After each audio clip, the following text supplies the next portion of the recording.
A relationship with the right referral partner could be a game changer for any B2B company. So what if you could reverse engineer these relationships at a moment's notice? Start a podcast, invite potential referral partners to be guests on your show, and grow your referral network faster than ever. Learn more at sweetfishmedia.com.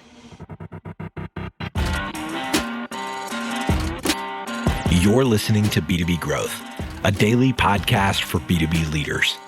We've interviewed names you've probably heard before, like Gary Vaynerchuk and Simon Sinek, but you've probably never heard from the majority of our guests. That's because the bulk of our interviews aren't with professional speakers and authors. Most of our guests are in the trenches leading sales and marketing teams. They're implementing strategy. They're experimenting with tactics. They're building the fastest growing B2B companies in the world. My name is James Carberry. I'm the founder of Sweetfish Media, a podcast agency for B2B brands, and I'm also one of the co-hosts of this show. When we're not interviewing sales and marketing leaders, you'll hear stories from behind the scenes of our own business. We'll share the ups and downs of our journey as we attempt to take over the world. Just kidding. Well, maybe. Let's get into the show.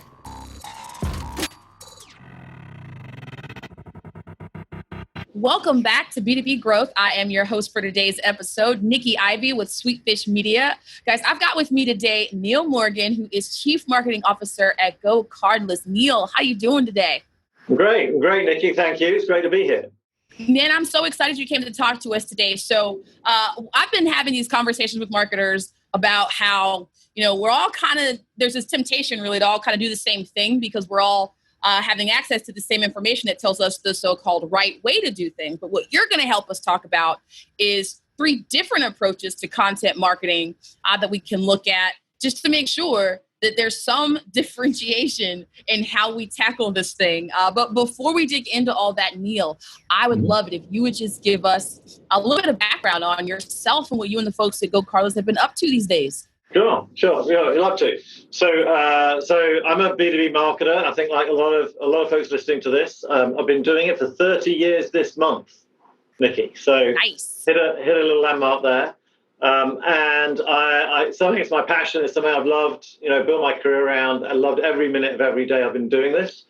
Worked in technology companies all that time, US technology companies like Oracle, like Adobe, and then British technology companies over here in London, like Sage. And then for the last year here at GoCardless, which is about a 350-person fintech, financial services technology company, which has a global customer base, about 50,000 customers who use us to solve their payments problem, particularly companies that collect money on a regular basis for subscriptions globally. And we solve that problem for them and provide them with a payments platform. Yeah, I think, did I read some number of like something like 70% of folks around the globe are using you guys, or doing some type of transactions that uses your technology? Is that right? Yeah. Well, unfortunately not. No, Nikki, unfortunately not. But I wish. But one day that'll no doubt happen. But we cover 70% of the world's market, so the world's economy we cover. So if you want to do trade in any one of 70% of the world's economies, you can collect from customers in any one of those markets. We've got about 50,000 customers, and then we've got a marketing team here, which we've just grown significantly, actually, from about a dozen people a year ago to about 45 people now, covering all the different functions of marketing, from product marketing to brand and comms to demand to you name it, to digital to every moving part. I love it. Yeah, that's the idea that I was getting at with the 70%. I messed that up, so thanks for getting me back on track. But maybe I just spoke something really beautiful into existence for you guys.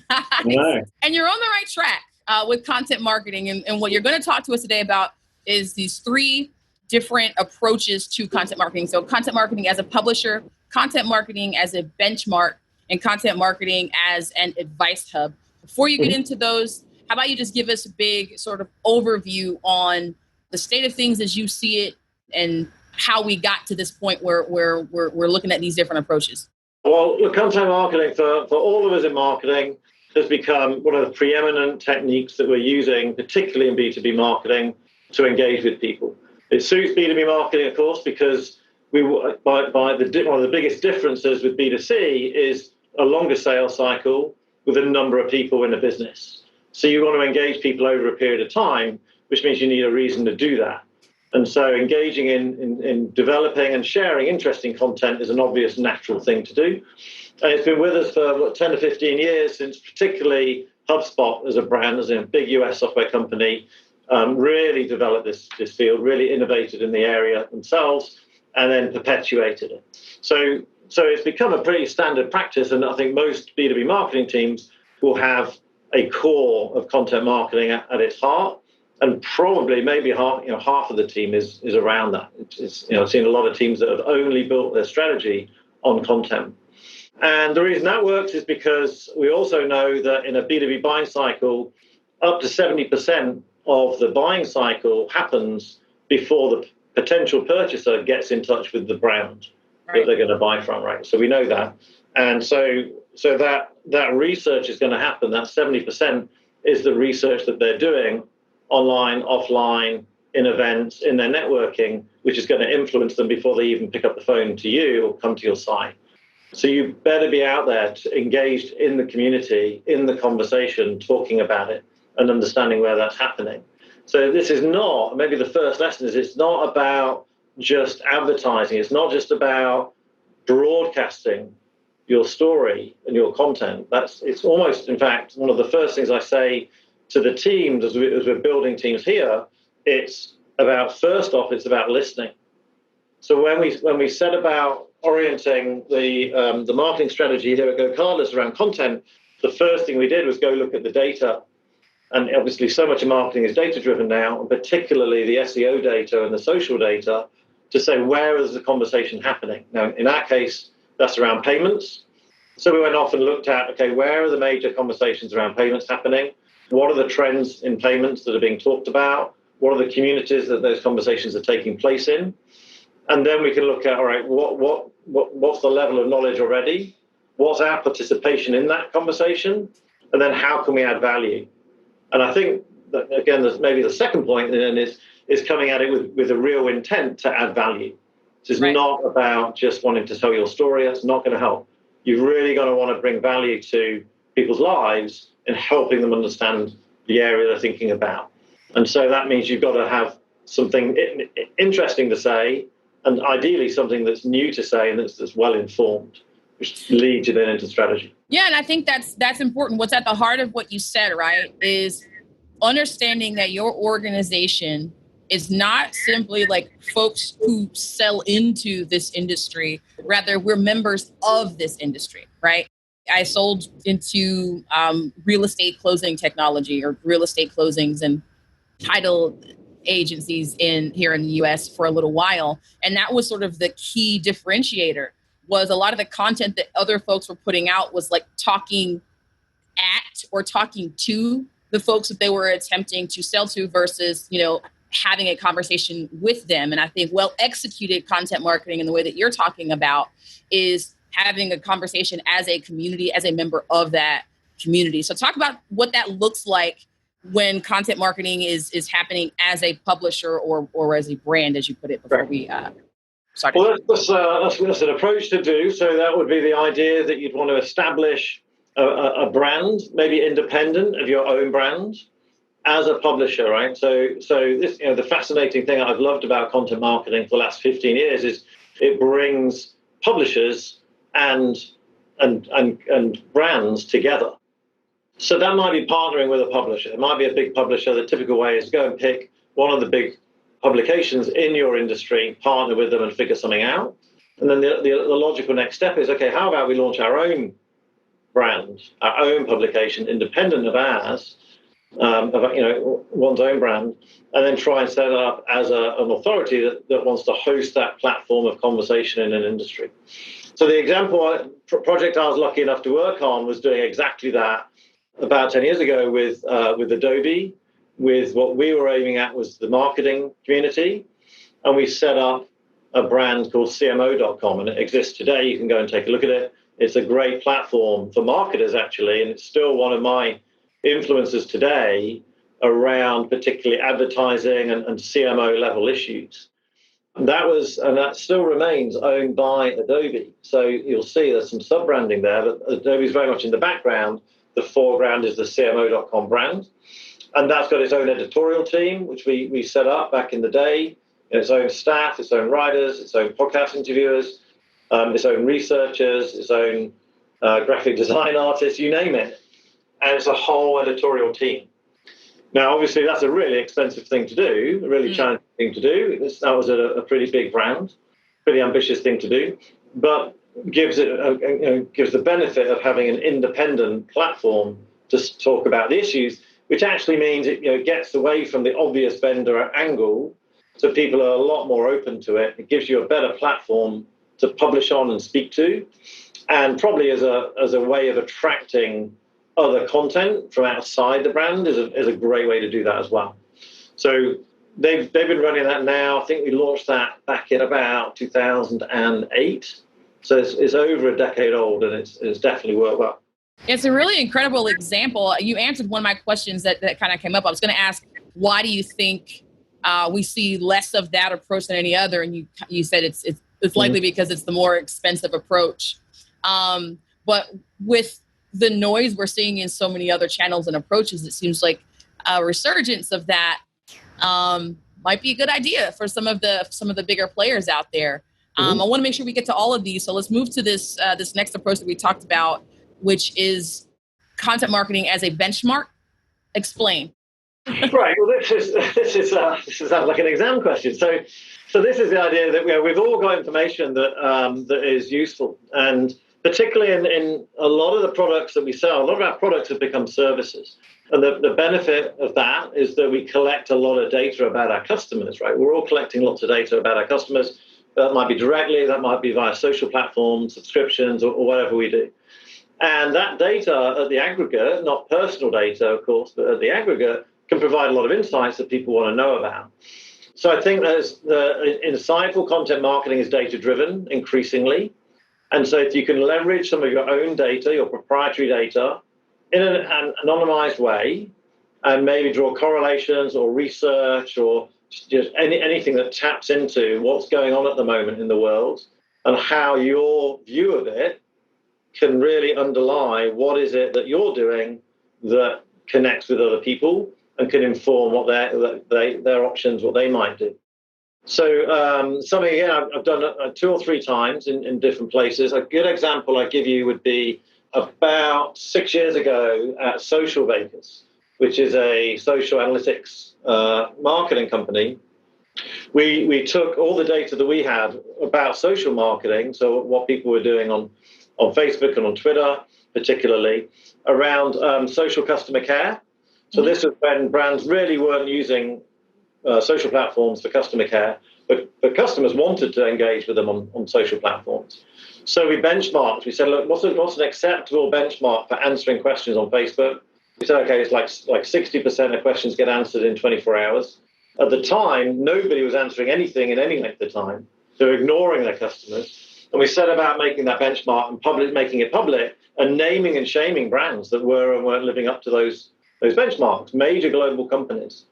And that really got the attention, as you can imagine, of some of those companies who then went and put a lot of resource into that. And an example I'd give would be KLM, the airline out of Amsterdam, who put in their contact center team a service level agreement to do a 15-minute turnaround on answering questions on Facebook and Twitter.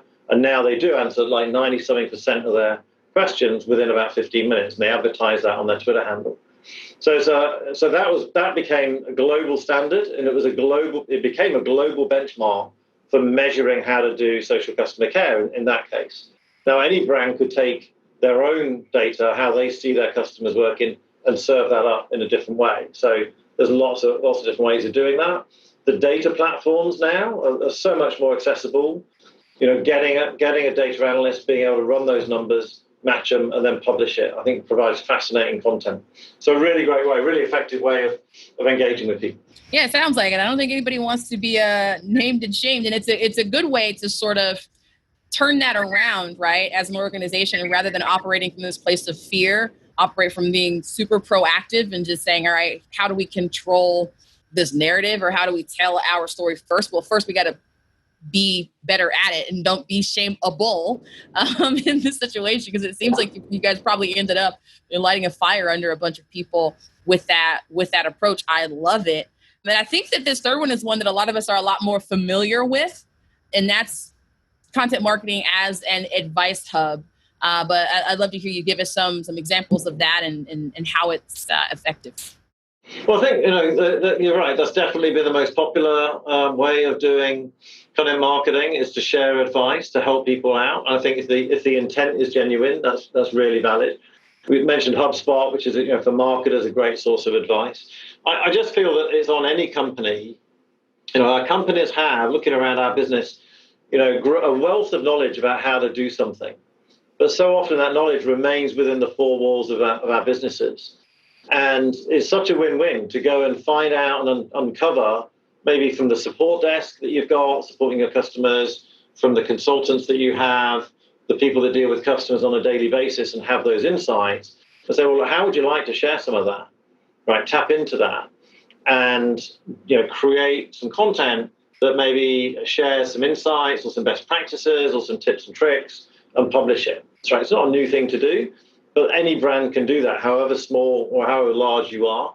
And I think it's kind of on us, really, in the economy today, to do that to help people out, give them a lift.